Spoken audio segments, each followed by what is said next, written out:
Bienvenue dans Green Cash, le podcast qui dévoile les coulisses de la finance durable. Ici, on parle impact et profit, défis climatiques, enjeux sociaux et innovation. Mais surtout, des hommes et des femmes qui contribuent à une finance régénérative. Parce que comprendre la finance à impact, c'est poser les bonnes questions à celles et ceux qui la font. Parce qu'allier rentabilité et impact positif, c'est possible. Je suis Marine Goldenberg et je suis l'attachée de presse des fonds d'investissement et des startups qui contribuent à façonner un monde nouveau et plus durable. J'espère que cet épisode vous plaira, je vous souhaite une bonne écoute.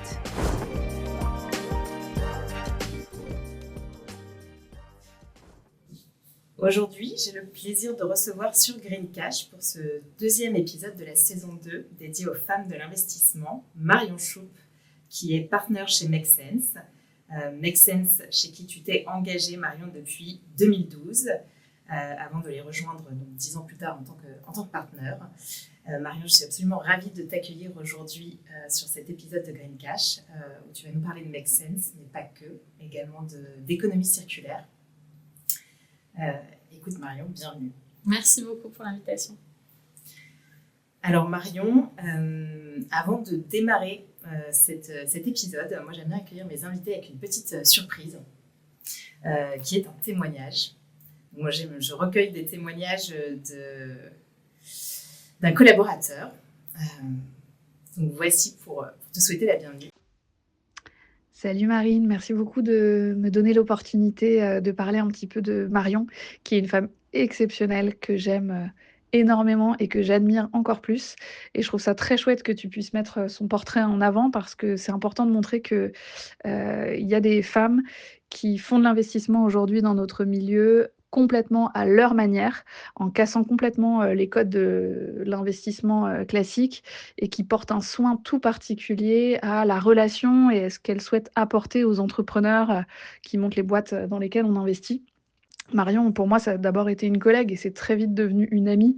Et je pense que après l'avoir rencontrée, tu comprendras évidemment pourquoi. C'est un vrai petit rayon de soleil qui diffuse du bonheur et de la bienveillance autour d'elle. Elle est, je pense, une personne clé dans l'organisation de Make Sense, qui tient ensemble énormément de personnes, qui crée du lien et des relations exceptionnelles. Et ça, elle a réussi aussi à le transmettre aux entrepreneurs accompagnés et financés par Make Sense. Pour te donner un petit exemple, c'est elle qui a monté un petit club d'entrepreneurs qui se retrouvent régulièrement, qui sont soit des participations ou pas forcément, et qui a créé du coup un espace de soins et de joie pour ces entrepreneurs, pour les moments difficiles, pour qu'ils aient un espace qui ne soit pas un espace networking business, mais des temps de rencontres et d'échanges pour parler de qui on est en tant qu'entrepreneur, c'est quoi les galères qu'on rencontre, comment est-ce qu'on peut se soutenir, comment est-ce qu'on retrouve aussi des gens qui partagent les mêmes valeurs et la même vision du monde. Et ça c'est Marion. Et elle passe des heures à préparer aux petits oignons des dîners incroyables, plein de petites attentions, de bienveillance et de joie, et qui font beaucoup, beaucoup de bien à nos entrepreneurs et aussi à nos équipes qui ont la chance de pouvoir y participer. Et ça, pour moi, c'est l'exemple ultime de qui est Marion. C'est une investisseur, mais c'est une investisseur qui fait ça avec tellement de cœur, tellement d'humanité, tellement de joie, que tout entrepreneur qui la connaît lie forcément des relations beaucoup plus profondes avec elle. Et je pense est très heureux de pouvoir la compter comme soutien sur les années à venir. Donc Marion, sache que tu me manques énormément en cette phase de congé mat et que je suis toujours trop contente de recevoir tes petits messages de soutien et que c'est un vrai bonheur au quotidien de travailler à tes côtés et que j'ai hâte de te retrouver. Tu es vraiment une femme exceptionnelle et je suis très contente que ton portrait soit révélé et que les gens découvrent qu'il est possible de faire de l'investissement aussi à ta manière. Promis, je n'ai pas payé Mathilde pour dire toutes ces choses gentilles. Merci beaucoup. Écoute, c'était un super beau témoignage et du coup j'en profite pour te demander de te présenter et peut-être te présenter pour nous dire qui est Marion. Donc, quand tu ne fais pas de l'investissement, même si tu me disais qu'en ce moment tu fais beaucoup d'investissements, vous êtes très actifs. Oui, j'ai l'habitude de me présenter dans le cadre du travail et de mon activité professionnelle comme un bébé Make Sense, mais ça veut dire plein de choses au-delà de ce que je fais dans mon quotidien, dans mon job chez Make Sense. Parce qu'en fait, j'ai croisé la route de Make Sense en 2011 quand j'ai commencé mes études. En fait, Make Sense était incubé à ce moment-là dans l'école où j'étudiais.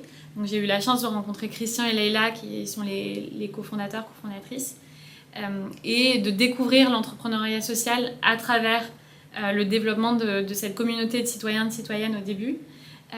Moi, j'étais très intéressée par tout ce qui était économie du développement. Donc tu as fait une école de commerce, tu as un parcours... Ouais, j'ai un parcours très classique, école de commerce, avec une spécialisation en droit et finance. J'aimais l'éco et les maths globalement, donc voilà. Mais j'avais tout cet intérêt autour de l'économie du développement, Mohamed Younous, Esther Duflo, etc. Et donc quand j'ai rencontré Make Sense, c'était un peu la manière concrète, qu'est-ce que ça voulait dire concrètement au jour le jour et comment moi je pouvais m'intégrer dans ça. Et donc pendant toutes mes études et après pendant une dizaine d'années, j'ai vraiment découvert l'entrepreneuriat social en France, en Europe et dans le monde. J'ai voyagé pas mal de fois et dans plein d'endroits différents. J'ai eu la chance de rencontrer des entrepreneurs sociaux en Amérique du Sud pendant 8 mois. J'ai fait le tour de l'Amérique du Sud pour rencontrer des entrepreneurs dans le secteur agroalimentaire, y développer les communautés de Make Sense, les communautés de bénévoles, utiliser les méthodologies développées par Make Sense pour accompagner des entrepreneurs sociaux. Donc j'ai vraiment grandi avec ça. C'est là aussi que j'ai découvert du coup l'investissement à impact. Et donc j'ai travaillé en Espagne, en Suisse, dans la finance, mais c'est grâce à Make Sense que je suis arrivée à l'entrepreneuriat social. Il y avait déjà une orientation impact avant que tu les rejoignes dans tes jobs précédents Pas quand j'ai commencé ma carrière, parce que j'ai commencé en fusion-acquisition chez Natixis, mais parce que ça n'existait pas en fait, l'investissement à impact, ou très peu. Moi j'étais en Espagne, il y avait 3 fonds, que je connais très bien les investisseurs de ces fonds parce que je leur ai parlé à tous pour qu'ils m'embauchent, mais c'était tout petit comme secteur. Et donc j'ai commencé dans la finance plus traditionnelle, classique, et finalement, grâce à Leïla, la cofondatrice de Make Sense, j'ai trouvé un job en Suisse dans un fonds d'impact qui s'appelle Quadia. Donc tout ça pour dire que effectivement l'entrepreneuriat social et Make Sense, c'est au cœur de ma vie professionnelle et avant extra-professionnelle quand je travaillais pas chez Make Sense, mais que c'est une grande partie.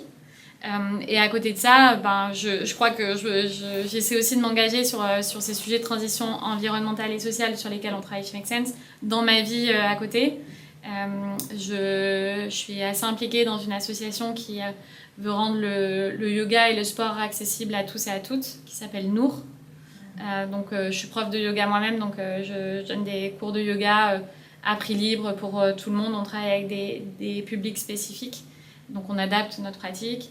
Donc c'est un engagement et c'est le yoga, mais c'est toutes les pratiques en fait corporelles et de bien-être, méditation, respiration, etc. Et je fais beaucoup de sport à côté, beaucoup de sport à l'air libre.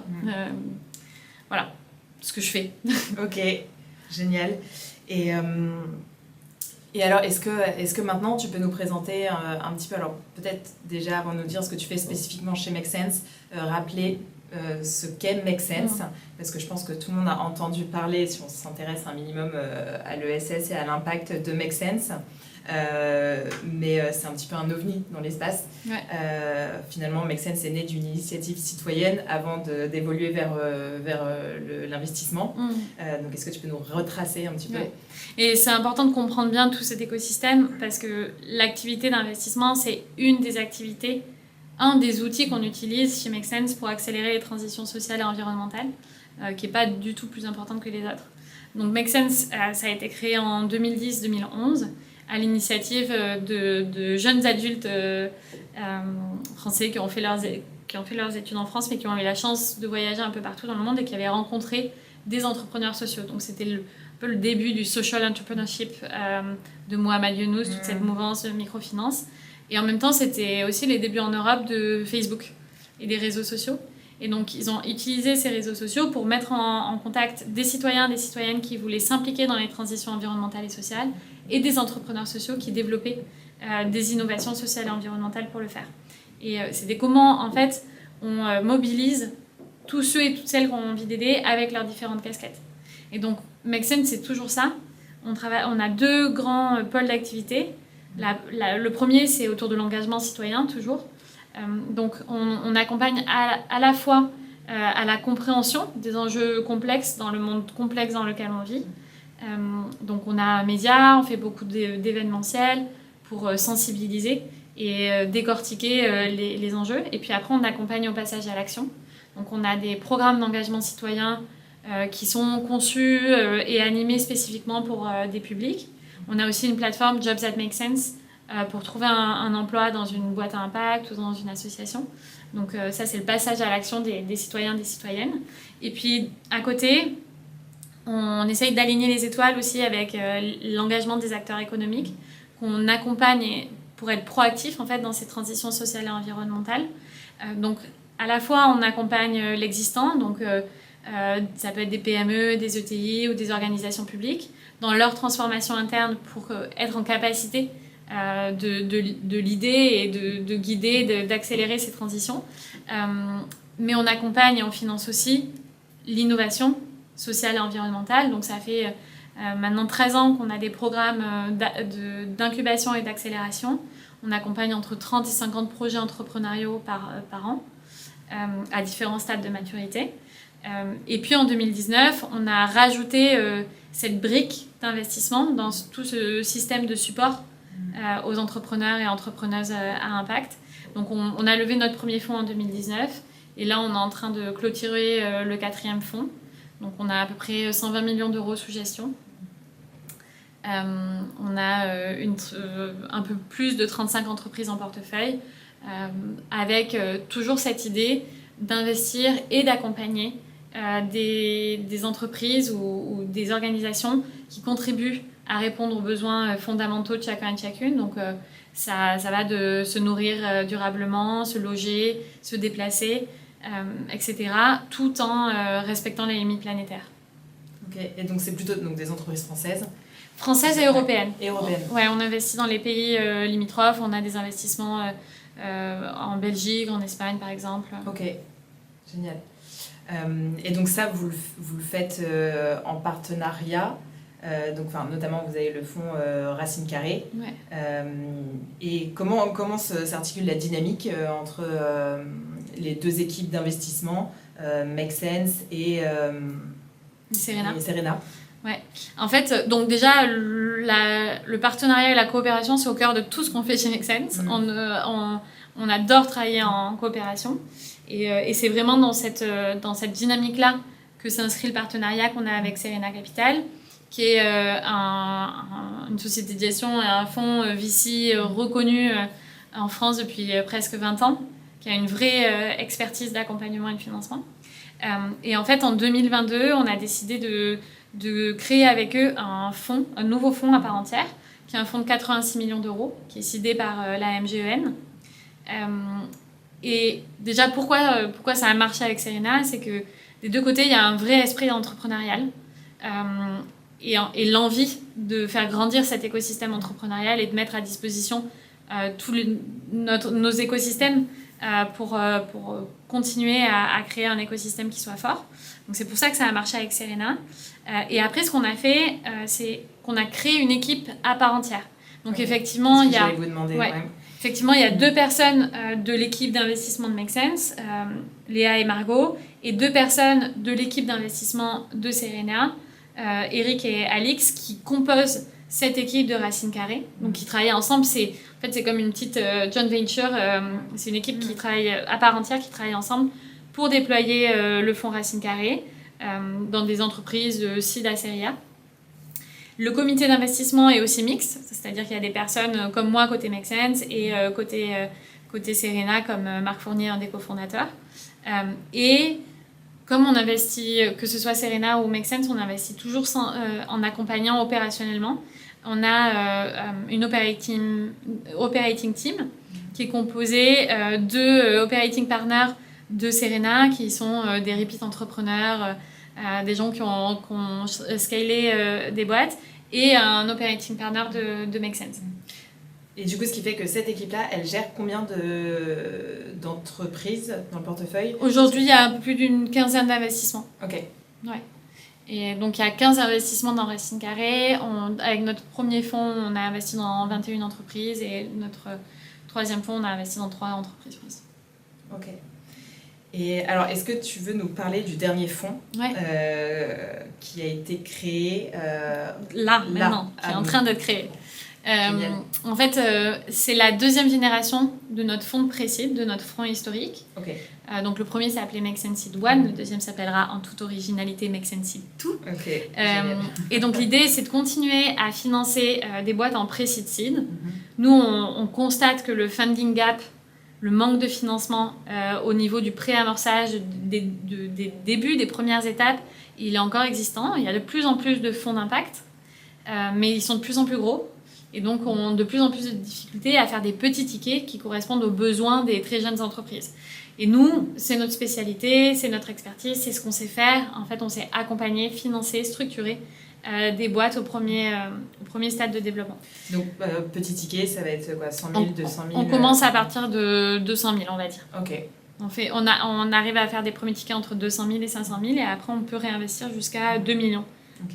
En continuant à financer dans les tours suivants. Donc c'est la continuité de ça. Et aujourd'hui, le constat, c'est dans notre portefeuille et dans ces 6 dernières années d'investissement et ces 13 dernières années d'accompagnement, c'est que pour répondre aux besoins fondamentaux de chacun et de chacune, tout en respectant les limites planétaires, comme je le disais au début, les modèles de production et de consommation circulaire, ils sont très pertinents. Ils sont très pertinents parce que l'économie circulaire, c'est comment on fait pour continuer à créer de la valeur économique, à répondre à des besoins, tout en découplant cette création de valeur de l'extraction de nouvelles matières vierges et de la génération de déchets. Donc ça permet de respecter ce plafond environnemental, ces limites planétaires, tout en créant de la valeur sociale, puisque c'est des modèles qui développent des emplois ancrés sur le territoire, qui sont capables de travailler sur des dynamiques d'insertion professionnelle, de formation, parce qu'il y a vraiment un manque de compétences techniques en France. Quand on a désindustrialisé le pays, on a abandonné tout un pan de savoir-faire. Et puis, c'est des modèles qui permettent de rendre accessible un certain nombre de besoins, de produits et de services pour tous et toutes. Donc, ces modèles-là, ils créent des entreprises qui sont très robustes, puisqu'elles arrivent à en fait, ne plus subir les fluctuations environnementales, sociales, économiques, géopolitiques, mais à s'adapter et à continuer à créer de la valeur sur ces fluctuations, tout en répondant à ces enjeux environnementaux et sociaux. Est-ce que tu as des exemples d'investissements que vous avez faits et est-ce qu'il y a... quelle est ton intuition aussi sur peut-être des verticales ou tu vois, des secteurs dans lesquels s'appliquent particulièrement bien des modèles économiques et circulaires? Ouais. Ce qui est bien avec la circularité, c'est que en fait, c'est un concept, des modèles qui sont existants sur toutes les chaînes de valeur. Donc je parlais tout à l'heure de se nourrir, qui est vraiment au cœur du modèle de société qu'on veut créer, puisque avoir une chaîne de valeur agroalimentaire vertueuse, ça permet d'avoir des écosystèmes en meilleure santé, mais aussi des humains en meilleure santé.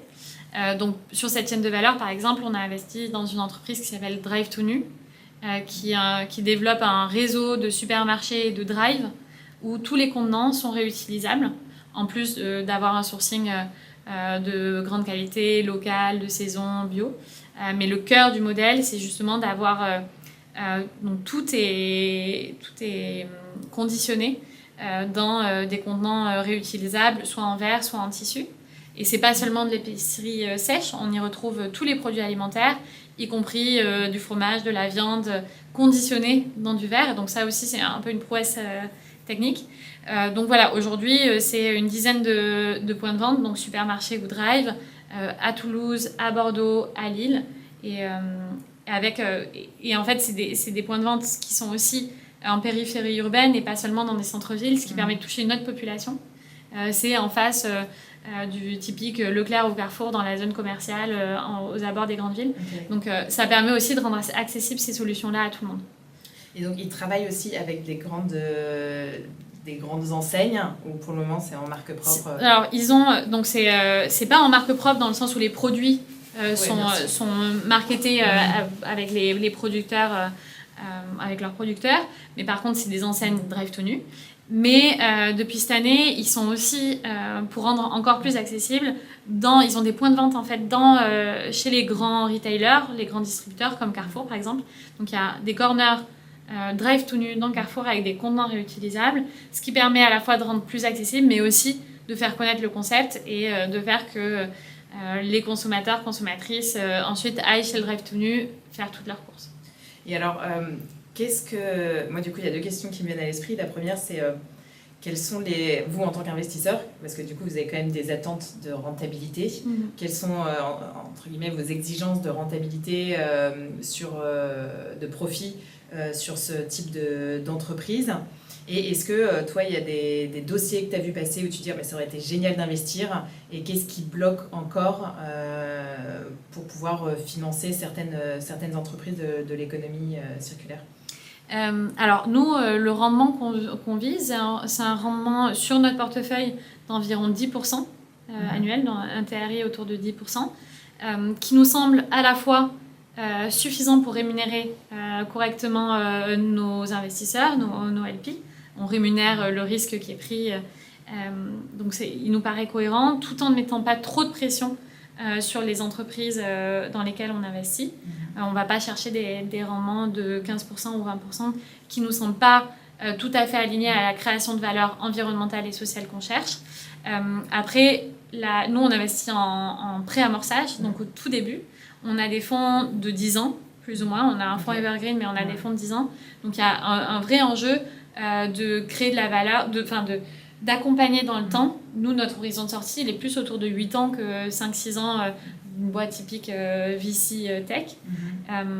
Et c'est d'accompagner. Et moi, mon job, c'est de m'assurer que les boîtes, elles sont bien financées au bon moment par les bons investisseurs pour qu'on continue de créer de la valeur économique, environnementale et sociale jusqu'à l'exit.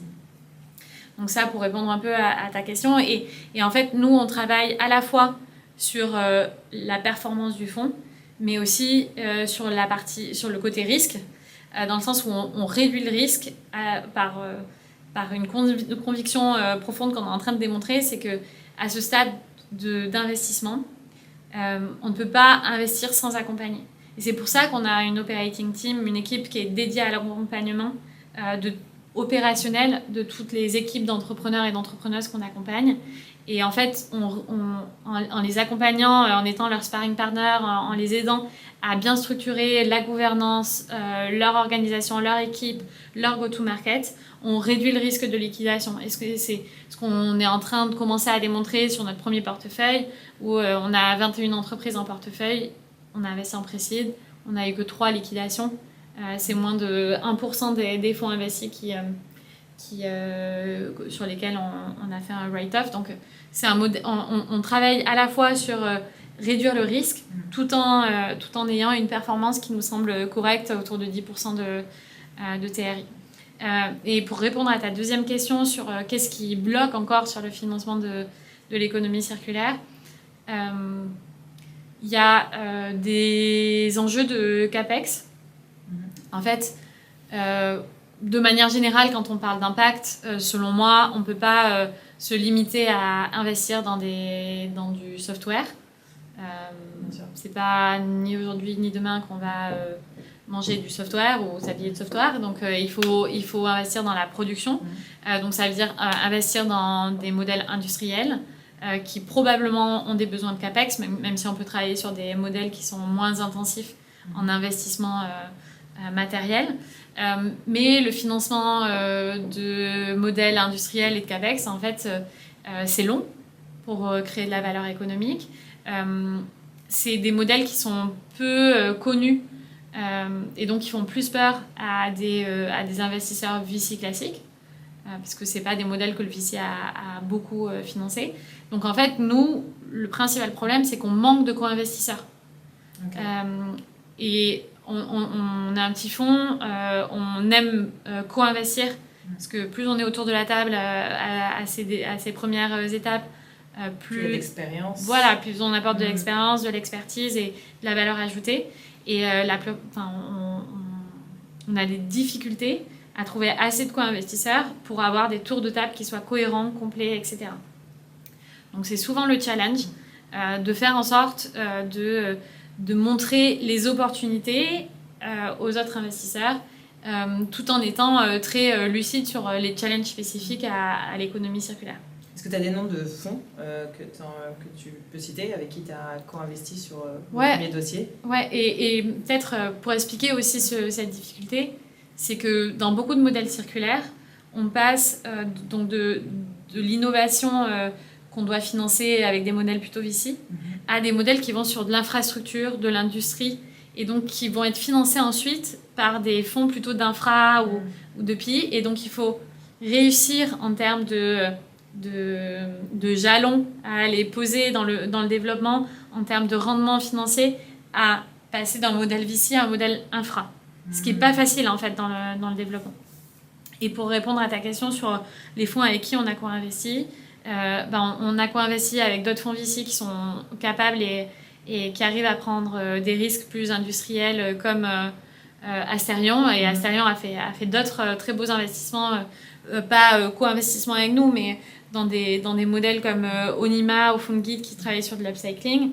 On a aussi des investisseurs comme AFI, avec qui on a investi dans Resortex, qui est une boîte belge qui a développé un fil de couture et une technologie pour dissoudre ce fil de couture, ce qui permet de désassembler les habits, ce qui est indispensable pour pouvoir recycler à grande échelle de la fibre textile en fibre textile sans dégrader la qualité du matériel. Et puis après, une fois qu'on arrive à des tours de seed ou de série A, donc plus conséquents avec des besoins plus conséquents, on a beaucoup co-investi avec la Banque des Territoires, qui est un OLP aussi, avec Sven, avec BNP, avec des fonds qui ont la capacité ensuite d'accompagner le changement d'échelle avec parfois des besoins d'investissement en CAPEX assez importants. Ok, donc si vous avez donc si un entrepreneur vient et te présente son deck, donc toi tu peux aller chercher les co-investisseurs. Ouais, on travaille avec les entrepreneurs et les entrepreneuses pour structurer les bons tours de table. Ok, super. Et donc de la même manière, si un entrepreneur un porteur de projet vient te voir avec son deck, qu'est-ce que vous regardez en particulier ? Qu'est-ce qu'il est important de démontrer, les points structurants du... Je dirais qu'on a une approche assez similaire aux autres fonds d'impact dans ce qu'on regarde. Pour nous, ce qui est important, c'est l'équipe. On cherche des équipes qui soient résilientes, robustes, qui soient... On sait que c'est, surtout quand on investit en pré-amorçage, que ça va être long. Ça va pas être linéaire, ça va être intense. Il va falloir être résilient sur la longueur, donc c'est ça qu'on cherche. Et de la complémentarité, bien sûr, dans les équipes. Après, on investit à la fois dans des équipes de repeat entrepreneurs, mais aussi dans des jeunes entrepreneuses. Ça nous fait pas peur. Et on a des très bonnes expériences. Ensuite, on regarde bien sûr le problème qui est adressé environnemental et ou social dans un marché défini, qui a un paysage concurrentiel, qui a une profondeur, qui a une réglementation spécifique. Donc ça, c'est un gros point pour nous. Et puis, la solution qui est apportée. On regarde 6 points en l'évaluation de l'intérêt de la solution pour répondre à un problème. On regarde d'abord l'intensité du problème, c'est-à-dire qu'on va chercher à comprendre la profondeur et l'ampleur du problème adressé. Nous, on veut répondre ou contribuer à financer des solutions qui répondent aux problèmes racines et pas aux symptômes d'un problème. Donc ça, c'est le premier point. Après, on regarde... Est-ce que tu as un exemple ? Ouais, par exemple, sur l'alimentation, on va pas financer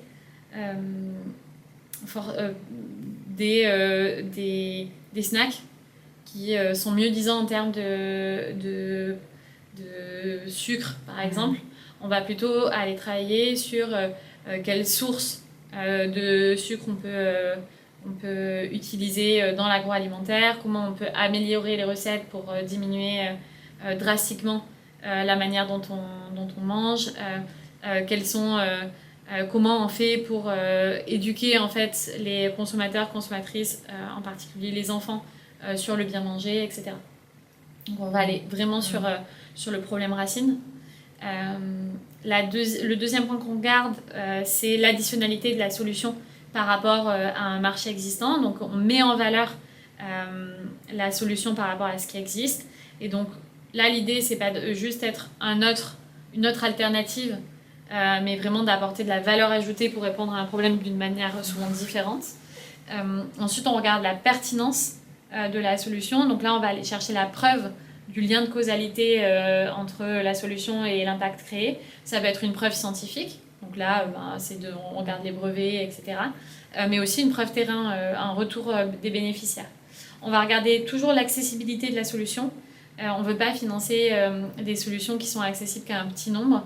On veut vraiment être sur des enjeux mass market, des produits et des services accessibles au plus grand nombre. On regarde la cohérence des valeurs. En fait, on va travailler avec ces entrepreneurs pendant 8, 9, 10 ans. On a besoin d'être très alignés sur la vision de la société qu'on a et sur quelles valeurs on veut créer à travers ces modèles. Et pour finir, on regarde la totalité de l'impact, c'est-à-dire qu'on essaye de prendre en compte les possibles effets rebonds, les possibles externalités négatives. Alors, c'est un enjeu parce que nous, on investit en précide, donc souvent, on n'a pas la totalité des potentiels effets rebonds négatifs, mais on essaye de les prendre en compte toujours dans le modèle pour les éviter. Et on n'investit pas dans des boîtes où on sait que les effets rebonds à venir vont surpasser les externalités positives. Et ensuite, on regarde le niveau de circularité de la solution et le niveau d'inclusion, puisqu'on se concentre sur l'économie circulaire et inclusive. Ok, super. Alors, moi, je me demandais aujourd'hui, pour la circularité, est-ce que ton sentiment, c'est que l'environnement réglementaire, il est plutôt favorable? Est-ce qu'il y a encore des choses qui bloquent? Parce que notamment, on en parlait avant l'entretien, avec la CSRD qui a été un petit peu diluée, avec des objectifs de temps reportés. Quel est ton sentiment? Effectivement, aujourd'hui, la réglementation française, européenne et dans la majorité des pays, elle est faite pour une économie linéaire. Donc il y a encore beaucoup de choses qui doivent évoluer, beaucoup de règles qui doivent changer pour permettre le déploiement à grande échelle d'une économie circulaire dans à peu près toutes les chaînes de valeur. Par contre, il y a eu des grands progrès ces dernières années, en particulier en France, qui est un des pays les plus avancés sur ces sujets-là.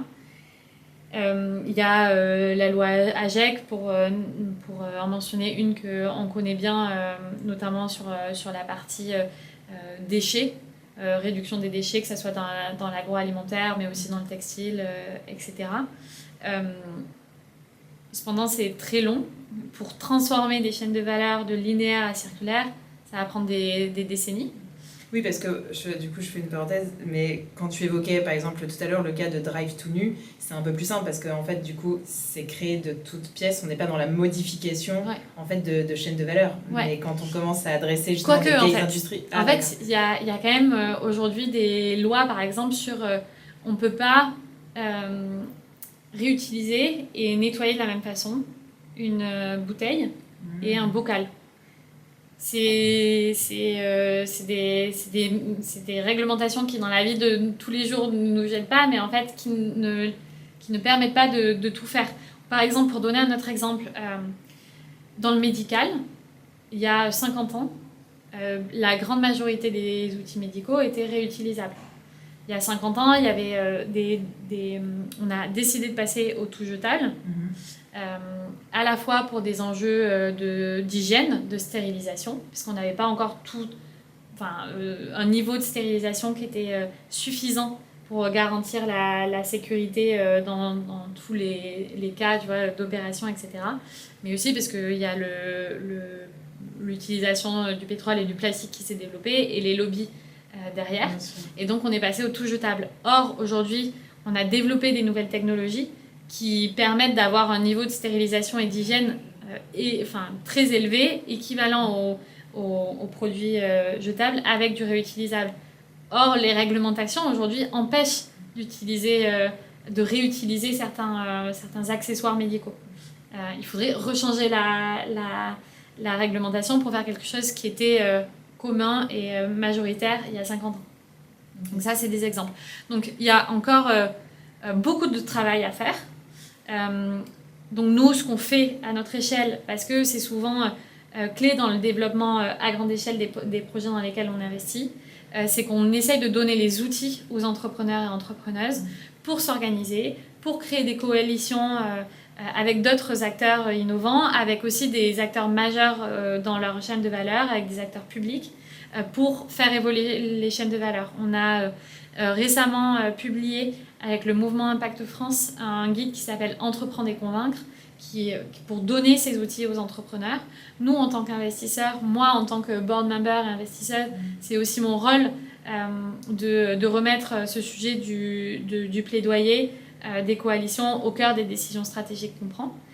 Cela étant dit, le travail qu'on fait aussi, c'est de s'assurer qu'on n'investit pas dans des entreprises qui dépendent à 100% du développement de la réglementation, des avancées législatives.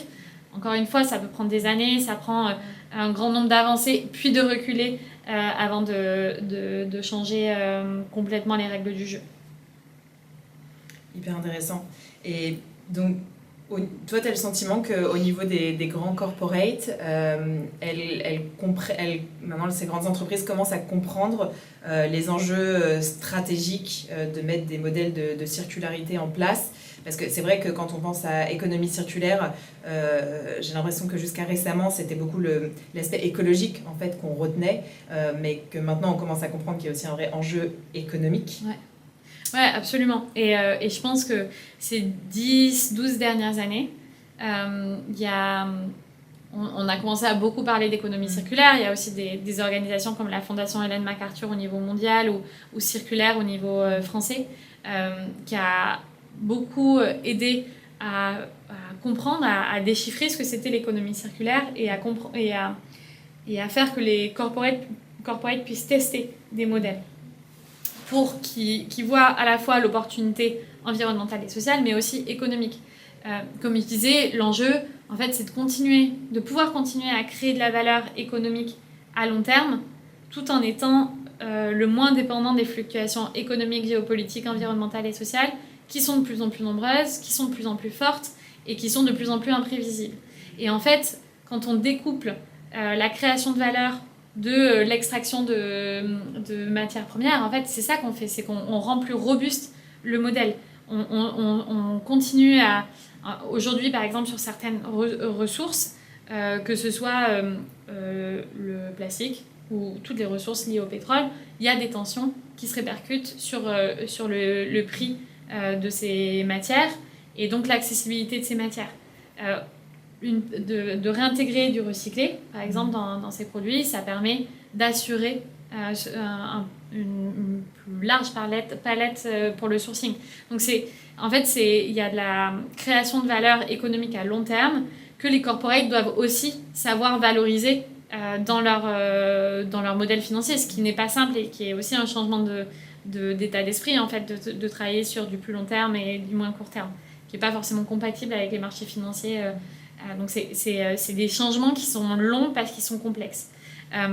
Et je pense que ces 10-12 dernières années, il y a beaucoup de corporates qui ont testé plein de modèles grâce à plein d'innovateurs, testé des modèles de seconde main, de réparation, d'upcycling, etc.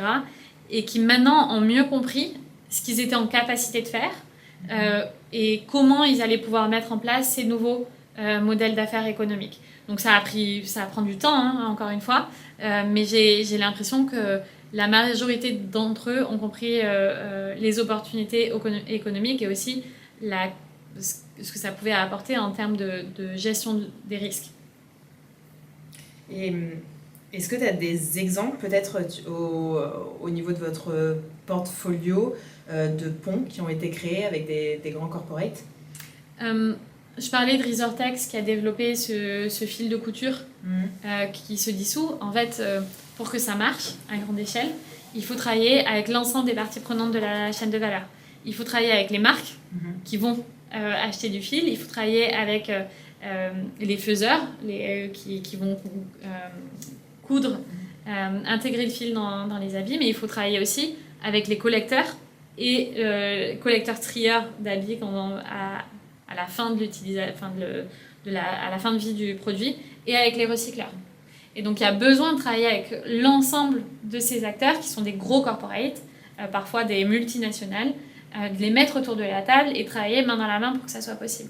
Et donc Resortex travaille notamment dans tout ce qui est habits professionnels, le workwear, avec voilà, toute la boucle, toute la chaîne de valeur pour faire en sorte que ça soit utilisé à grande échelle et que tous les volumes d'habits, de nouveaux habits soient éco-conçus avec ce fil de couture pour ensuite pouvoir, en toute fin de vie, après l'avoir réutilisé, réparé, etc., on puisse garantir de la qualité de la matière qui est récupérée. Ok.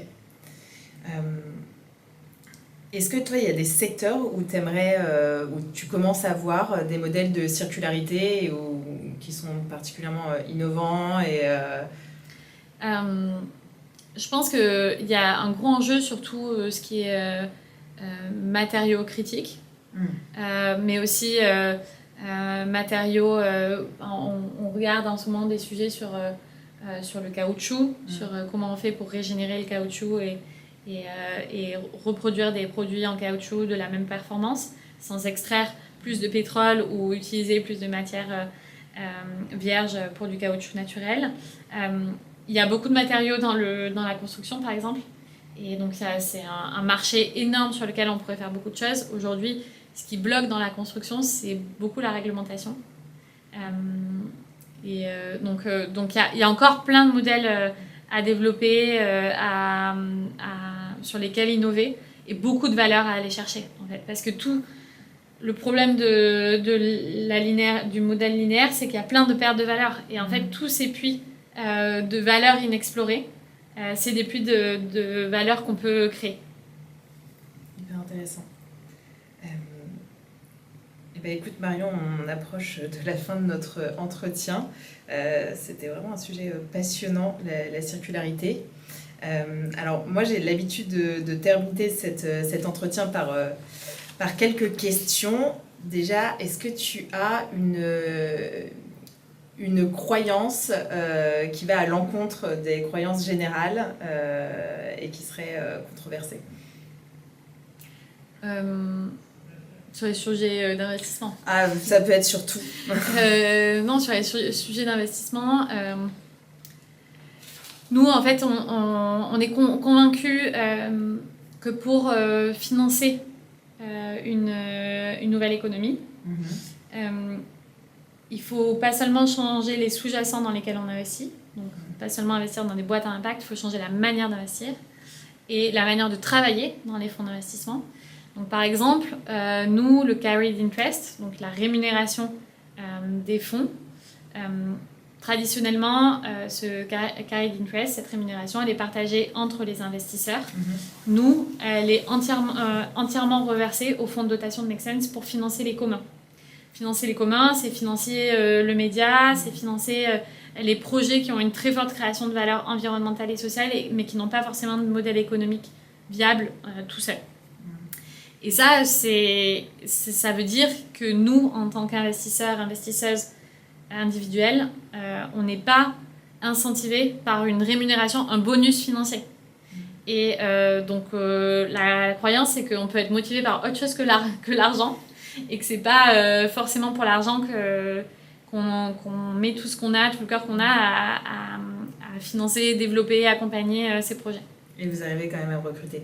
Voilà, on arrive à recruter, on habite à Paris, tout va bien pour nous. Mais ça peut surprendre un certain nombre d'LP qui nous demandent, mais du coup, comment vous êtes alignés?